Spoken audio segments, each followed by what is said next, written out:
സുഹൃത്തുക്കളെ, ഇത് വയനാട് ചുരം കേട്ടോ, താമരശ്ശേരി ചുരം എന്നും പറയാം. അപ്പോൾ ആ ചുരത്തിൽ പിന്നെ രണ്ടാം വളവും ഒന്നാം വളവിലുള്ള ഒരു കാഴ്ച നിങ്ങൾക്ക് കാണിച്ചു തരാൻ പറ്റും. ഭയങ്കരമായ പോയി ഇതാ രണ്ടാം വളവാണ്. ഇതാ ഈ മണ്ണൊക്കെ ഇട്ട് ലെവലാക്കിയ ഈ സ്ഥലം മൂന്നാം വളവാണ്. അപ്പോൾ ഈ വീഡിയോ മാക്സിമം ഷെയർ ചെയ്ത് അധികാരികളിലേക്ക് എത്തിച്ചാലേ ഈ റോഡ് എന്തേലും ഒന്ന് ചെയ്യാൻ കഴിയും. കാരണം ഇതിലേക്ക് ഞാൻ നോക്കുമ്പോൾ ഒരു 5 മിനിറ്റ് അവിടെ നിന്നപ്പോൾ തന്നെ എത്രയോ എണ്ണാൻ പറ്റാത്ത അധികം വണ്ടികൾ അതിൽ ചാടി. എൻ്റെ വണ്ടി ഇതിലേക്ക് ചാടിയതാണ് എനിക്ക് വീഡിയോ എടുക്കാൻ പ്രേരണയായത്. കാരണം എൻ്റെ വണ്ടിൻ്റെ അടി തട്ടിയ ആ നെളുങ്ങിയ സാധനം ഫിൽറ്റർ അടക്കം ബെൻഡായതൊക്കെ ഞാൻ ഈ വീഡിയോൻ്റെ ലാസ്റ്റ് ഉൾപ്പെടുത്താം.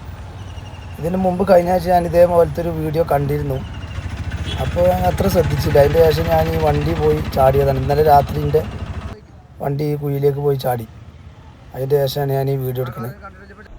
അപ്പോൾ കണ്ടില്ലേ, എല്ലാ വണ്ടിക്കാർക്കും പരിക്കും അപകടങ്ങളും മരണം വരെ സംഭവിക്കാനുള്ള കാരണമാണ്. അപ്പോൾ അധികാരികളൊന്ന് ശ്രദ്ധിച്ച്. കുറേ ആളുകൾ, നല്ല ആളുകളൊക്കെ കുറേ മണ്ണൊക്കെ ഇട്ട് നോക്കിയിട്ടുണ്ട്. പക്ഷേ മണ്ണിട്ടാൽ നിൽക്കില്ല. മെറ്റൽ, മണൽ അങ്ങനത്തെ എന്തിട്ടാലും നിൽക്കില്ല. കോൺക്രീറ്റ് ഇട്ടാൽ തന്നെ അവിടെ ഒരു ദിവസം വണ്ടി യാത്ര നിരോധിക്കേണ്ടി വരും. അല്ലെങ്കിൽ പിന്നെ ആ ഇൻ്റർലോക്ക് അതേപോലെ തന്നെ അതിൻ്റേതായ ആളെ കൊടുന്നിട്ട് അത് വിരിച്ച് റെഡിയാക്കി ടൈറ്റാക്കി എടുക്കണം. ഇതെല്ലാ വണ്ടിക്കാർക്കും കേടാണ്. മാത്രമല്ല ബൈക്കൊക്കെ വന്ന് വീണ് കഴിഞ്ഞാൽ വേറെ ബസ്സിൻ്റെ ലോറിൻ്റെ ഒക്കെ അടിയിലേക്ക് വീണ അവസ്ഥ എന്താ? ഇങ്ങനെ ജീവഹാനി ഉണ്ടാകുന്നതിന് മുമ്പ് ഇതൊന്ന് അധികാരികൾ ശ്രദ്ധിക്കണം, ഇത് നന്നാക്കണം എന്നാണ് പറയാനുള്ളത്. ഈ വീഡിയോൻ്റെ ലാസ്റ്റ് നിങ്ങൾക്ക് നോക്കിയാൽ കാണാം, പല വണ്ടിൻ്റെയും പ്ലേപ്പും കാര്യങ്ങളും പ്ലാസ്റ്റിക്കും ഒക്കെ അവിടെ കൊഴിഞ്ഞാടി കിടക്കണം. ഇതൊക്കെ പാവപ്പെട്ട ഈ പ്രൈവറ്റ് വണ്ടിക്കാർക്ക് പരിചയമില്ലാത്ത, ടാക്സി വണ്ടിക്കാർക്ക് പിന്നെ അറിയാം അവിടെ കംപ്ലൈൻ്റ് ഉള്ളതും ബസ്സുകാർക്കും ഒക്കെ. പക്ഷേ KSRTC ലോറിയൊക്കെ ഒന്നും ചില സമയത്ത് ഇത് ഓടിക്കാൻ പറ്റുന്നില്ല. ആ കുഴി കൂടി തന്നെ ഇറങ്ങി പോണേ. അപ്പോൾ അധികാരികൾ പെട്ടെന്നൊന്ന് ഈ ചുരത്തിലുള്ള ഈ ഒരു അപകടം ഒന്ന് ഒഴിവാക്കണം കേട്ടോ. മേലെ 9ാം വളവിൽ ബാരിക്കേഡിനെ പറ്റി പണ്ടൊക്കെ ഞാൻ വീഡിയോ ചെയ്തതാണ്. പക്ഷേ അതൊന്നും ഒരു തീരുമാനത്തിലെത്തിയിട്ടില്ല. അതൊക്കെ ഏതെങ്കിലും ആളുകളുടെ ഭാഗ്യം കൊണ്ട് ഇങ്ങനെ കഴിച്ചിലായി പോവാണ്. ഈ കുഴിയൊന്ന് അടിയന്തരമായിട്ട് ഈ 2 വളവിലുള്ള ഈ കുഴിയൊന്ന് തീർക്കണം കേട്ടോ. ബൈക്കൊക്കെ അതിലേക്ക് ചാടിക്കഴിഞ്ഞാൽ തൊട്ടടുത്ത ലോറിയൊക്കെ വരുമ്പോഴേ അത് പേടിയാണ് സംഭവം. അപ്പോൾ അറിയാത്ത ആളുകൾ നല്ല റോഡല്ലേ എന്ന് വിചാരിച്ചിട്ട് ഒറ്റ വരുക.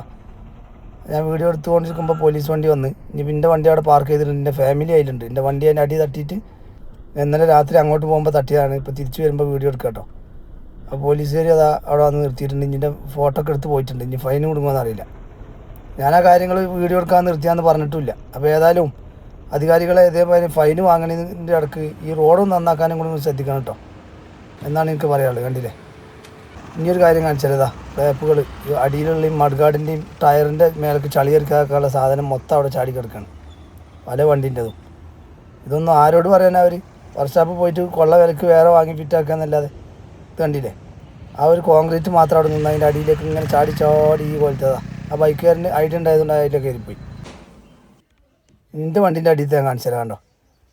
എന്നൊരു ഒച്ചയായിട്ട് ഞാൻ വിചാരിച്ചു ഗേസ് അടക്കം പൊട്ടിയിരുന്നു. ആ ഫിൽറ്റർ കണ്ടില്ലേ, പകുതി കൊണ്ട് നിലങ്ങി പോയിട്ടുണ്ട്. ആ ഗേസ് കണ്ടില്ലേ, എൻജിൻ ഗേസ് പൊട്ടിയിട്ടില്ല ഭാഗ്യത്തിന്. ഈ സെയിം കുഴിയിലാണ് എൻ്റെ വണ്ടി ചാടിയത്. അതായത് പഴയത് വേറെ ഒന്നും തട്ടിയതൊന്നുമല്ല. ഫിൽറ്റർ അടക്കം ഇനി അവിടെ ലീക്ക് വരാത്തതുകൊണ്ട് ഞാൻ കഴിച്ചില്ലായതാണ്. അതേപോലത്തെ എല്ലാ വണ്ടികളും ഇതാണ് അവസ്ഥ. ഈ അവസ്ഥയിലൂടെയാണ് കടന്നു പോകുന്നത്. അപ്പോൾ ഇതിൽ മണ്ണിട്ടാലൊന്നും വേറെ കേസാവും ചെയ്യും. അധികാരികൾ നന്നാക്കിയില്ലെങ്കിൽ അത് പ്രശ്നമില്ലാത്ത പോലെ കാണും. എല്ലാവരും ഷെയർ ചെയ്യും.